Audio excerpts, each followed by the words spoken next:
1948년 늦가을 경남 산청의 작은 마을. 초가지붕 아래 네 번째 딸이 태어났다.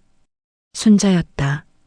산파 할머니는 고개를 저으며 한숨을 내쉬었다. 또 딸이네. 아들 낳아야 대를 잇는데 말이여. 그 시절 여자아이의 출생은 기쁨보다 한숨이 먼저였다. 순자의 어머니는 젖도 제대로 나오지 않았다. 배고픈 시절이었다. 온 나라가 가난했고 밥 한 끼 먹기도 어려운 때였다. 미숫가루를 물에 타서 먹이고 쌀뜨물을 끓여 입에 물렸다. 동네 아기들이 하나둘 죽어나갔다. 영양실조였다. 순자도 몇 번이나 위기를 넘겼다. 순자의 아버지는 작은 논 한 떼기를 빌려 농사를 지었다. 수확의 절반은 지주에게 바쳐야 했다. 남은 것으로는 한 해를 버티기도 빠듯했다. 할머니는 순자에게 차갑게 말했다. 딸만 낳으면 뭐하노? 집안대를 누가 이껐노? 순자의 어머니는 고개를 숙인 채 아무 말도 하지 못했다. 그저 갓난아기 순자를 품에 꼭 안고 눈물을 흘렸다. 1950년 6월 한국 전쟁이 터졌다. 포성이 멀리서 들려왔고 마을 청년들이 하나둘 끌려갔다. 순자의 아버지는 징집을 피해 산으로 숨었다가 밤에만 집에 왔다. 낮에는 산속 움막에 숨어 지내며 하루하루를 버텼다. 전쟁통의 출생신고 같은 건 생각할 여유도 없었다. 살아남는 것만으로도 벅찬 시절이었다. 1951년이 되어서야 순자는 공식적으로 태어난 사람이 되었다. 실제로는 1948년생이지만 호적에는 1951년생으로 기록되었다. 3년의 시간이 공식 기록에서 사라진 것이다. 순자는 평생 자신이 몇 살인지 헷갈려 했다. 호적상 나이와 실제 나이가 달랐기 때문이다. 전쟁이 끝난 뒤에도 가난은 계속되었다. 어린 순자는 언니들과 함께 밭일을 거들었다. 보리밭을 메고 감자를 캐고 소에게 여물을 주었다. 네 살배기 순자는 소의 콧두레를 잡고 산길을 올랐다. 소보다 작은 몸으로 무거운 꼴을 이고 다녔다. 할머니는 엄격했다. 특히 손녀들의 교육에는 전혀 관심이 없었다. 순자야, 여자가 글자 배워서 뭐 하겠노? 시집이나 잘 가면 그만이제. 국민학교에 들어갈 나이가 되었지만 외할머니는 고집을 꺾지 않았다. 순자의 어머니가 몇 번이나 사정했지만 소용없었다. 어무이 순자도 학교 보내주이소. 요즘은 여자도 글 배워야 한다 카던데. 할머니는 벽을 치며 소리쳤다. 시집가서 밥이나 잘하면 되는 기라. 공부는 무슨 공부고. 결국 순자의 어머니가 몰래 품앗이로 번 돈을 모아 순자를 학교에 보냈다. 하지만 언니들보다 2년이나 늦은 입학이었다. 순자는 또래보다 키가 작았고 옷도 낡았다. 언니들이 입던 옷을 물려받아 기운 자국이 여기저기 있었다. 교실 창문으로 보이는 하늘은 너무 넓었다. 선생님이 칠판에 쓰는 글자들이 신기했다. 각야거겨 순자는 작은 목소리로 따라 읽었다. 공부가 재미있었다. 책을 읽을 수 있다는 게 마법 같았다. 하지만 국민학교를 졸업하자마자 학업은 끝났다. 중학교는 꿈도 꾸지 못했다. 그날부터 순자는 온종일 밭에서 일했다. 13살 소녀의 하루는 새벽부터 밤까지 노동으로 채워졌다. 1965년 순자의 가족은 대구로 이주하기로 결정했다. 산청의 가난한 농사로는 더 이상 6 식구를 먹여 살릴 수 없었다. 대구에는 공장이 많아서 돈을 벌 수 있다고 했다. 17살 순자는 버스 창가에 앉았다. 진보다리를 무릎에 올려놓고 멀어지는 산청의 산과 들을 바라보았다. 저 멀리 지리산 자락이 보였다. 매일 올려다보던 산이었는데 눈물이 난다. 고향을 떠난다는 게 실감이 나지 않았다. 언니가 순자의 어깨를 토닥였다. 괜찮다. 대구 가면 우리 잘 살 수 있을 기다. 하지만 순자는 두려웠다. 도시는 한 번도 가본 적이 없었다. 버스는 구불구불한 산길을 내려갔다. 멀미가 났지만 참았다. 대구는 낯설었다. 사람들이 너무 많았고 차들이 요란하게 지나다녔다. 높은 건물들이 즐비했고 가게마다 물건이 넘쳤다. 순자는 주눅이 들었다. 자신이 너무 작고 초라해 보였다. 순자와 언니들은 섬유 공장에 취직했다. 기숙사 한 방에 6명이 함께 살았다. 2층 침대가 3개 놓여 있었고 방 한쪽 구석에는 작은 화로가 있었다. 새벽 6시에 일어나 밤 9시까지 재봉틀을 돌렸다. 첫날 순자는 재봉틀 사용법을 배웠다. 발로 페달을 밟으면 바늘이 빠르게 움직였다. 천을 잡는 손이 떨렸다. 옆에서 반장 언니가 소리쳤다. 정신 차려. 손가락 바늘에 찔리면 큰일 난다. 하지만 첫 주에만 3번이나 손가락이 바늘에 찔렸다. 피가 났지만 참았다. 약도 제대로 바르지 못했다. 다음 날도 일해야 했기 때문이다. 허리가 끊어질 것 같았다. 하루 종일 앉아서 같은 자세로 일하니 등과 허리가 뻐근했다. 밤이 되면 기숙사로 돌아와 침대에 쓰러져 잤다. 꿈속에서도 재봉틀 소리가 들렸다. 하지만 월급날이 되면 순자는 돈봉투를 받아들고 집에 갔다. 부모님이 사시는 단칸 새방으로 갔다. 어머니에게 돈을 드리면 어머니는 순자의 머리를 쓰다듬었다. 고생한다, 우리 딸. 내 덕분에 우리가 산다. 그 말 한마디면 순자는 다시 힘이 났다. 다음 날 새벽 또다시 공장으로 향했다. 그렇게 10년이 흘렀다. 공장 안에서 인생이 지나가는 것 같았다. 17살 소녀는 어느새 27살 여인이 되었다. 공장 사람들은 순자를 이제 나이든 처녀라고 불렀다. 야, 순자야. 너 언제 시집 갈 끼고? 순자는 웃으며 대답했다. 나는 시집 안 간다. 평생 이렇게 살 끼다. 하지만 속으로는 외로웠다. 밤마다 기숙사 창문으로 보이는 별을 보며 생각했다. 나도 누군가와 가정을 꾸릴 수 있을까? 같은 공장에서 일하던 한 남자가 있었다. 성실하고 말수가 적었다. 키는 크지 않았지만 눈빛이 맑았다. 그는 순자에게 몇 번이나 말을 걸었다. 순자 씨, 퇴근하고 시간 있으면 영화 보러 갈까요? 순자는 처음엔 고개를 저었다. 결혼 같은 건 생각해 본 적이 없었다. 부모님을 모셔야 했고 동생들도 아직 어렸다. 저는 시간 없어요. 죄송합니다. 하지만 남자는 꾸준했다. 퇴근 후 공장 앞에서 기다리고 휴일이면 순자의 집 근처를 서성였다. 비가 오는 날이면 우산을 들고 기숙사 앞에 서 있었다. 순자의 어머니가 말했다. 저 사람 나쁜 사람은 아닌 것 같다. 성실해 보이고 내가 좋으면 한번 만나봐라.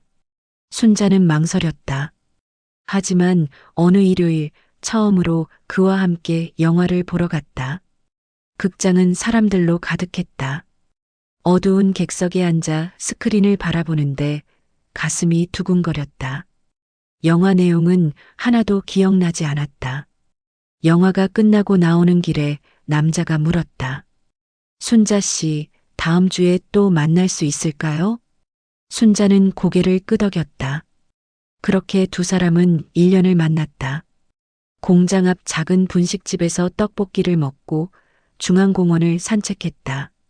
남자는 순자에게 자신의 꿈을 이야기했다. 저는 언젠가 작은 집이라도 장만하고 싶어요. 순자 씨와 함께 살 수 있는 집이요. 1974년 봄 두 사람은 단칸방에서 결혼식을 올렸다. 화려한 예식장도 하객도 없었다. 가족들만 모여 밥을 먹고 순자는 남편과 함께 신혼집으로 들어갔다. 단칸방이었다. 방 한 칸에 부엌과 화장실이 공동이었다. 수도는 마당에 있었고 겨울이면 물이 얼어붙었다. 하지만 순자는 행복했다. 자기만의 공간이 생겼다는 게 신기했다. 벽에 작은 액자를 걸고 창문에 커튼을 달았다. 이듬해 봄 첫 아들이 태어났다. 순자는 아이를 품에 안고 울었다. 작고 따뜻한 생명체. 아이는 순자의 손가락을 꼭 쥐었다. 내가 엄마가 되었구나. 이 아이는 배불리 먹이고 공부도 시켜야지. 나처럼 살게 하면 안 돼. 하지만 현실은 녹록지 않았다. 남편의 월급으로는 세 식구가 살기 빠듯했다. 우유가, 기저귀가, 방세까지 내고 나면 남는 게 없었다. 순자는 아이를 어머니에게 맡기고 다시 공장으로 돌아갔다. 아이를 두고 나오는 길은 너무 힘들었다. 아이가 울며 손을 뻗었다. 순자는 차마 뒤돌아보지 못하고 골목을 빠져나왔다. 눈물이 계속 흘렀다. 1991년 순자는 43이었다. 공장 일로는 더 이상 미래가 보이지 않았다. 아이들은 자랐고 학비는 계속 늘어났다. 큰아들은 고등학교에 다녔고 둘째는 중학생이었다. 언니가 제안했다. 순자야, 장사해보자. 요즘 5일장 돌면서 옷 팔면 괜찮다 카더라. 우리 한번 해보자. 두려웠다. 장사 같은 건 해본 적이 없었다. 물건을 파는 법도 손님을 대하는 법도 몰랐다. 하지만 선택의 여지가 없었다. 공장 월급으로는 아이들 학비를 감당할 수 없었다. 두 자매는 서문시장으로 향했다. 새벽 시장은 활기로 가득했다. 도매상들이 큰 소리로 호객했다. 이리 오이소. 좋은 옷 많아해. 순자와 언니는 옷을 골랐다. 티셔츠, 바지, 스웨터. 큰 보따리에 옷을 가득 담았다. 무거웠다. 두 사람이 겨우 들 수 있을 정도였다. 첫 장날, 순자는 보따리를 짊어지고 버스에 올랐다. 새벽 4시였다. 차창 밖은 아직 어두웠다. 버스는 덜컹거리며 시골길을 달렸다. 언니 무섭다. 우리가 이걸로 먹고 살 수 있을까? 언니가 순자의 손을 꼭 잡았다. 겁낼 거 없다. 우리 둘이면 뭐든 해낸다. 지금까지 우리 어떻게 살아왔노? 이것도 해낼 수 있다. 장터는 이미 사람들로 붐볐다. 좌판을 깔고 물건을 펼치는 상인들, 이른 아침부터 장을 보러 나온 할머니들. 순자는 한쪽 구석에 자리를 잡았다. 보따리를 풀고 옷을 하나하나 펼쳤다. 아줌마, 이거 얼마예요? 처음 손님이 다가왔다. 순자는 떨리는 목소리로 대답했다. 이거요? 10,000원입니다. 너무 비싸네.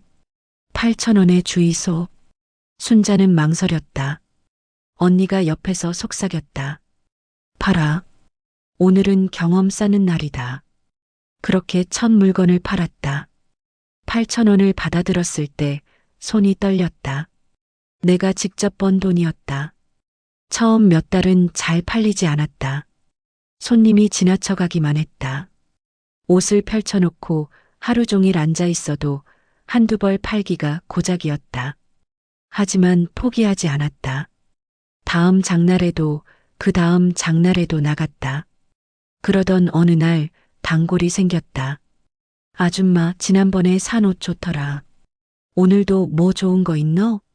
순자는 얼굴이 환해졌다. 있지에. 이번에 새로 들어온 거 있는데 아줌마한테 잘 어울릴 기다. 아줌마, 다음 장날에도 오이소. 내가 기다릴게. 그 말 한마디가 순자에게는 큰 힘이 되었다. 누군가 자신을 기다려준다는 것. 누군가 자신을 믿어준다는 것. 그것만으로도 힘이 났다. 1993년 순자는 운전면허를 따기로 결심했다. 45살의 늦은 나이였다. 주변 사람들이 말렸다. 야, 순자야. 이 나이에 무슨 운전이고. 위험하다. 하지만 순자는 고집을 부렸다. 차가 있으면 더 많은 장터를 돌 수 있을 것 같았다. 버스 시간에 맞추지 않아도 되고 더 많은 물건을 실을 수 있었다. 학원에 등록했다. 젊은 사람들 틈에 끼어 필기 시험을 봤다. 교통 표지판, 안전거리, 과속 벌금. 외울 게 너무 많았다. 밤마다 책을 들고 공부했다. 국민학교 이후 처음 해보는 공부였다. 실기시험 날 순자는 떨렸다. 핸들을 잡은 손에서 땀이 흘렀다. 시동을 걸고 출발했다. 앞차가 급정거했다. 순자도 급히 브레이크를 밟았다. 차가 덜컹하고 멈췄다. 감독관이 말했다. 괜찮습니다. 천천히 하세요. 세 번째 도전 끝에 합격했다. 면허증을 받아든 날 순자는 혼자 웃었다. 해냈다. 내가 해냈다. 중고 포니를 샀다. 낡았지만 엔진은 튼튼했다. 하얀색 차체에 녹이 슬어 있었지만 순자에게는 보물 같았다. 순자는 처음으로 핸들을 잡고 도로에 나섰다. 손이 떨렸다. 옆에 탄 언니가 말했다. 천천히 가. 조심해서 가면 된다. 우리 시간 많다. 내비게이션도 없었고 휴대전화도 없었다. 두 자매는 달력에 손으로 동그라미를 치며 장날을 외웠다. 월요일은 5호장, 수요일은 XX장, 금요일은 XX장. 길을 잃으면 행인에게 물었고 비가 오면 차 안에서 주먹밥을 먹었다. 어느 날 순자는 시골길을 달리다 문득 생각했다. 창밖으로 논밭이 펼쳐져 있었다. 저 멀리 산이 보였다. 내가 이렇게 멀리까지 왔구나. 산청에서 나와 대구 공장에서 10년을 일하고 결혼해서 아이를 낳고 이제는 전국을 돌며 장사를 하고 있다. 인생이 참 신기했다. 내가 운전을 할 줄이야. 내가 장사를 할 줄이야. 언니가 옆에서 말했다. 순자야, 우리 대단하다. 안 그렇나? 순자는 고개를 끄덕이며 웃었다. 1997년 겨울 IMF 외환위기가 터졌다. 뉴스에서는 연일 기업 도산과 실업자 소식이 흘러나왔다. 대기업들이 쓰러지고 은행들이 문을 닫았다. 거리에는 실업자들이 넘쳐났다. 순자의 남편도 직장을 잃었다. 20년을 다니던 회사가 부도가 났다. 퇴직금도 제대로 받지 못했다. 남편은 하루 종일 집에 앉아 술을 마셨다. 내가 이제 쓸모없는 인간이 되어버렸다. 순자는 남편을 위로했다. 괜찮아요. 우리 다시 일어설 수 있어요. 하지만 순자 자신도 두려웠다. 설상가상으로 집을 마련하려고 얻었던 융자가 발목을 잡았다. 금리가 치솟았다. 이자가 눈덩이처럼 불어났다. 은행에서 독촉 전화가 하루에도 몇 번씩 걸려왔다. 순자 씨, 이번 달 이자 연체되었습니다. 빨리 입금해 주세요. 순자는 잠을 잘 수 없었다. 밤마다 천장을 바라보며 계산기를 두드렸다. 다음 달 이자는 어떻게 갚지? 아이들 학비는 어떻게 내지? 생활비는 어떻게 마련하지? 언니마저 건강이 나빠져 장사를 그만두었다. 허리 디스크가 심해져 더 이상 무거운 보따리를 들 수 없었다. 순자는 혼자가 되었다. 어느 추운 겨울날 장터에서 옷이 한 벌도 팔리지 않았다. 사람들에게도 돈이 없었다. 장터는 한산했고 손님들은 간만 묻고 돌아갔다. 너무 비싸네. 다음에 올게요. 순자는 빈 보따리를 안고 차에 앉아 울었다. 추운 겨울바람이 차창을 흔들었다. 이제 정말 끝인가? 집을 빼앗기는 건가? 아이들을 어떻게 하지? 하지만 다음 날 순자는 다시 보따리를 쌌다. 포기할 수 없었다. 이 집을 지켜야 했다. 아이들을 학교에 보내야 했다. 남편이 다시 일어설 수 있도록 버텨야 했다. 1999년 순자는 포니를 팔고 중고 봉고차를 샀다. 더 많은 옷을 실을 수 있었다. 새벽부터 밤까지 전국을 누볐다. 손은 거칠어졌고 얼굴은 햇볕에 타들어갔다. 주름이 깊어졌고 머리는 하얗게 새었다. 그렇게 3년을 버텼다. 하루도 쉬지 않았다. 명절에도 비가 와도 눈이 와도 장터로 나갔다. 2000년 마침내 융자를 모두 갚았다. 그날 밤 순자는 남편과 함께 소주 한 잔을 마셨다. 우리 살아남았네. 남편이 눈물을 흘렸다. 당신 덕분이라. 내가 쓸모없을 때 당신이 다 버텨줬다. 순자는 고개를 저었다. 우리가 함께 버틴 거지에. 우리 가족이 함께 이겨낸 기라. 2010년 순자는 환갑을 훌쩍 넘겼다. 아이들은 모두 장성했다. 큰아들은 결혼해서 손주를 낳았고 둘째도 직장을 다니고 있었다. 이제 쉬어도 된다고 모두가 말했다. 엄마, 이제 그만하세요. 나이도 있으신데 편히 쉬세요. 우리가 다 컸잖아요. 하지만 순자는 고개를 저었다. 나는 일하는 게 좋아. 집에만 있으면 답답하고 움직여야 내가 살아있는 것 같거든. 지금도 순자는 봉고차를 몰고 장터를 돈다. 무릎은 아프고 허리는 구부정해졌지만 장터에 서면 기운이 난다. 아침에 눈을 뜨면 오늘은 어느 장터에 갈까 생각한다. 달력을 보며 장날을 확인하고 전날 밤 미리 옷을 정리한다. 단골 아줌마들이 반갑게 인사한다. 아이고, 사장님 또 오셨네. 건강하이소. 우리 사장님 안 오시면 섭섭한데. 순자는 웃는다. 주름진 얼굴이지만 그 미소는 여전히 따뜻하다. 나도 아줌마들 보고 싶어서 오는 기라. 우리 이제 가족 아이가. 어느 할머니가 옷을 고르다 말했다. 사장님, 나 이 옷 지난번에도 봤는데 오늘은 살란다. 손주 돌잔치 있거든. 순자는 정성스럽게 옷을 포장해주며 말했다. 손주 예쁘게 입혀주이소. 돌잔치 잘 치르시고 해. 그런 순간들이 순자에게는 큰 기쁨이었다. 누군가의 특별한 날에 자신이 판 옷이 함께한다는 것. 누군가의 일상에 자신이 작은 도움이 된다는 것. 2015년 순자는 스마트폰을 샀다. 아들이 가르쳐 주었다. 엄마, 이거 내비게이션 앱인데요. 여기에 주소 치면 길 안내해줘요. 순자는 신기해하며 화면을 들여다보았다. 이게 길을 알려준다고? 요즘 세상 참 좋아졌네. 하지만 여전히 순자는 손으로 적은 메모지를 가지고 다닌다. 각 장터의 날짜와 위치, 단골 아줌마들의 이름과 선호하는 옷 스타일까지 적혀 있다. 30년 가까이 장사하며 쌓인 기록이었다. 겨울이 되면 순자의 손은 트고 갈라진다. 핸드크림을 발라도 소용없다. 너무 오래 추위에 노출되었기 때문이다. 하지만 순자는 개의치 않는다. 이 손으로 우리 가족 먹여 살렸는데 이 정도는 괜찮지. 2020년 코로나19가 터졌다. 장터들이 하나둘 문을 닫았다. 사람들은 집에만 있었고 장사는 안 되었다. 순자는 처음으로 몇 달을 쉬었다. 집에만 있으니 답답했다. 몸이 근질근질했다. 뉴스를 보며 걱정했다. 장사하시는 분들 다 어떻게 사시나. 참 힘든 세상이 왔네.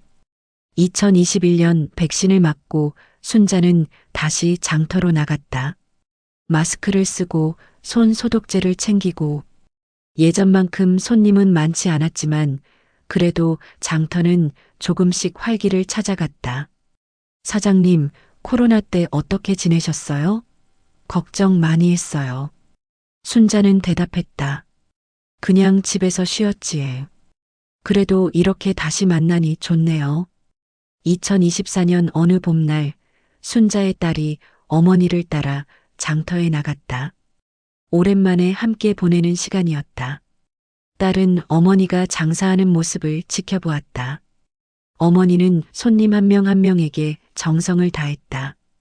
옷을 펼쳐 보여주고 어울리는 색상을 추천하고 값을 깎아주면서도 웃음을 잃지 않았다. 70 넘은 나이에도 여전히 활기찼다. 장이 파하고 집으로 돌아가는 길 딸이 물었다. 엄마, 힘들지 않으세요? 다리도 아프시잖아요. 순자는 고개를 저었다. 이만하면 잘 산 거지. 배고프지도 않고 집도 있고 너희들도 잘 컸고 손주들도 예쁘게 크고 내가 뭐가 더 바라겠노. 딸은 어머니의 거친 손을 잡았다. 그 손에는 70년 넘는 세월이 새겨져 있었다.